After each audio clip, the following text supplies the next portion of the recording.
হযরত ইমাম হাসান মুজতবা রাদিয়াল্লাহু তাআলা আনহু ৩ হিজরির পবিত্র রমজান মাসের ১৫ তারিখ মদিনাতুল মুনাওয়ারায় জন্মগ্রহণ করেন।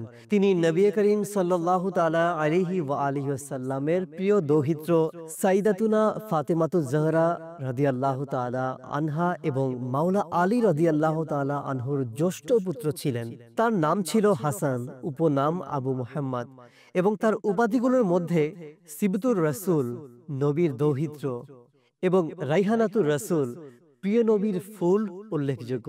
নবী করিম সাল্লাল্লাহু তাআলা আলাইহি ওয়া আলিহি ওয়াসাল্লাম তার ডান কানে আজান দিয়েছেন, নিজের মোবারক থুতু দিয়ে তাহনিক করেছেন এবং আকিকার জন্য একটি পশু জবাহ করেছেন। নবী করিম সাল্লাল্লাহু তাআলা আলাইহি ওয়া আলিহি ওয়াসাল্লাম তার প্রতি অত্যন্ত স্নেহ ও ভালোবাসা পোষণ করতেন।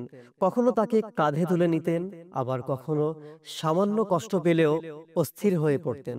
একবার নামাজরত অবস্থায় তিনি নবী করিম সাল্লাল্লাহু তাআলা আলাইহি ওয়া আলিহি ওয়াসাল্লামের পিঠে চড়ে বসেন, তবুও তিনি নামাজ ত্যাগ করেননি। নবী করিম সাল্লাল্লাহু তাআলা আলাইহি ওয়া আলিহি ওয়াসাল্লাম বলেন, আমার এই সন্তান হলো সরদার, আর আল্লাহ পাক তার মাধ্যমে মুসলমানদের দুটি বড় দলের মাঝে সন্ধি স্থাপন করবেন।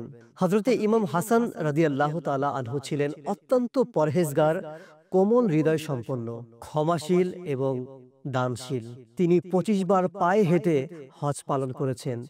২ বার তিনি তার সকল সম্পদ ও ৩ বার অর্ধেক সম্পদ আল্লাহর রাস্তায় দান করেছেন। হযরত ইমাম হাসান রাদিয়াল্লাহু তাআলা আনহু মদিনাতুল মুনাওয়ারায় ৫ রবিউল আউয়াল ৪৯ হিজরিতে শাহাদাত বরণ করেন।